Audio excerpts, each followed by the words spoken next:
So there's a lot of stuff out there about how to pick the perfect round diamond. We're gonna show you the best way, coming up next.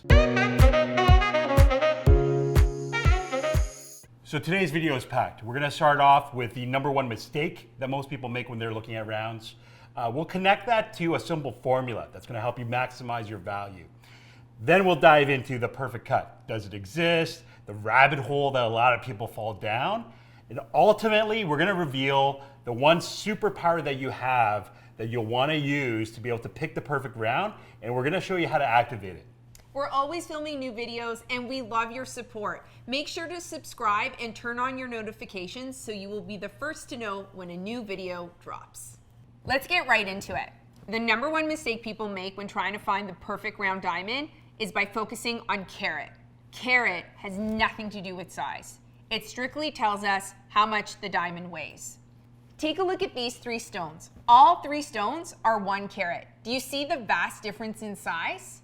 So here's the reason why they're different in size. Carat is just weight. So 1 carat just means something weighs 0.2 grams. It's like 3 guys that weigh 200 pounds, they could weigh the same weight. They're not the same size. And so when it comes to rounds, what you really want to do is focus on the diameter. Focus on the size, because that's the proper way to view it, not the weight. So with every weight class, there are 3 different sizes: small, medium, large. So the way to really maximize your value is, with everything else being equal, you need to only focus on the large diamond within every weight class. So for those of you that like charts, here's another way to explain this simple formula. So we're just looking at diamonds that are perfectly cut here, triple excellent, let's say. And so you'll see the range for 0.9s and then a 1 carats. Okay, so look at this. This diamond is gonna be more expensive than that, simply because the market recognizes it is bigger. And so it's priced, the price is higher. But look at this. This diamond is gonna be a lot more expensive than that. And that's the irony. You can get a 0.9 that looks bigger than a 1 carat.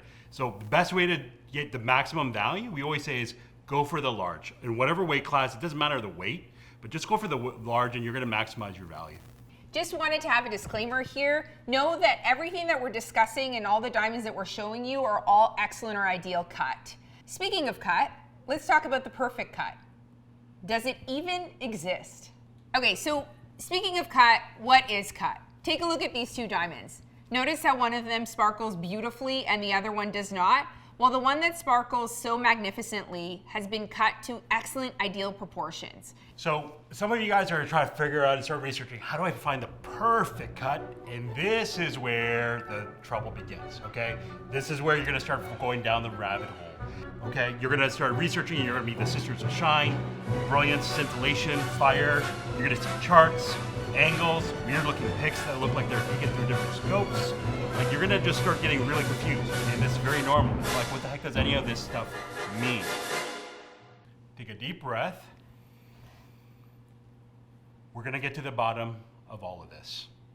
Let's talk about the 3 Sisters of Shine: brilliance, fire, scintillation. Okay? Now, brilliance is... Hold on. What does this even mean? Sisters of Shine, brilliance, scintillation, fire?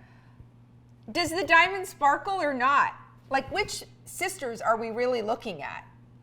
If you're really curious, you can Google it. But I'll tell you this much. Nobody in our industry even talks like that. You're quite scintillating. Nice. Define that. Define what? Scintillating. You define it. You define it. You said it.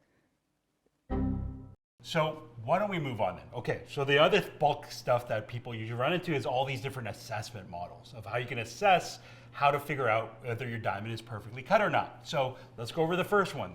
Typically the chart model, which looks something like this or like this, looking at angles and like degrees and all kinds of stuff. So here's the issue here, is that most of what you guys will learn about this is really theory posing as reality. So here's the theory, right? That it's supposed to be a certain proportion, fits within these parameters, is gonna be beautifully cut. Here's a problem, here's a reality. Here's actually what is actually behind these numbers. Most people never understand how these numbers are arrived at. The problem is all these angles and everything are an average, okay? It's not a specific thing. It's a 3D model, but you're looking at a 2D chart. And the problem is you're looking at an average, okay? So you can have 2 different diamonds that arrive at the same average. One has a lot more variation and the other doesn't. But here's a really simple point, just to put a pin in this balloon, is that every diamond is hand cut, and the culet, or the pointy bottom, is never 100% centered.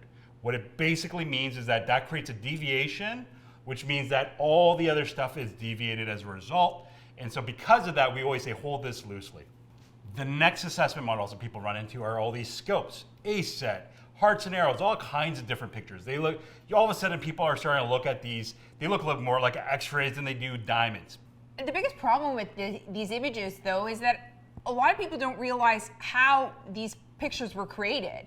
It may seem that it was created by these super tech machinery with all these measurements and proportions and yada, yada, yada. But like, look at what these are. They look like toys. One of them is basically put together with red foil. Is it a birthday party, or are we trying to make diamonds seem more fancy? Yeah, and then here's the other thing is that these pictures, again, they're taken by the people that are trying to sell you the stone. And so think of it, it's like, they're kind of doctored. You can kind of play around with the angle that it's shot at and so forth. But again, theory posing as reality. So what ends up happening is a lot of people will spend hours and hours researching, and all of it is on your time, on your dime, so that eventually you're just gonna look at some pictures.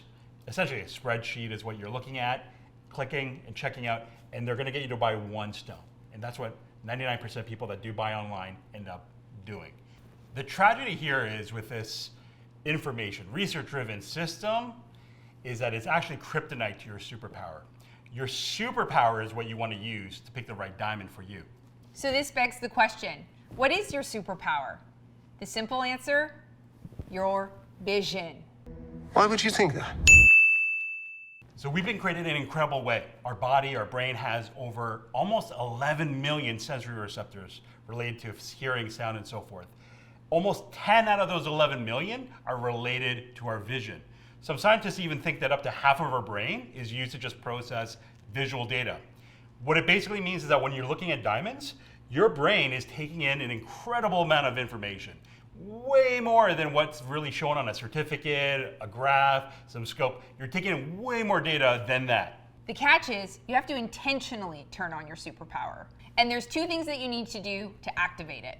The first thing you need to do is view these diamonds side by side in the same environment. Don't fall for the trick of thinking that because you're looking at them online, you're watching videos of them, that you're actually comparing them. It's imperative that you view them side by side in the same environment. If you don't do that, it's not gonna work. And the reason why is that if something is off in one of the stones, you'll see it in the lineup. The second really important requirement is you have to look at diamonds without realizing what they are. Let your eyes lead you, not your brain. This is so important. Here at Engage, we call it the blind test. You have to look at the stones side by side without knowing what they are. If you know what they are before you see them, your brain's gonna hijack you. Look at me, sure. Look at me, sure. I'm the captain now.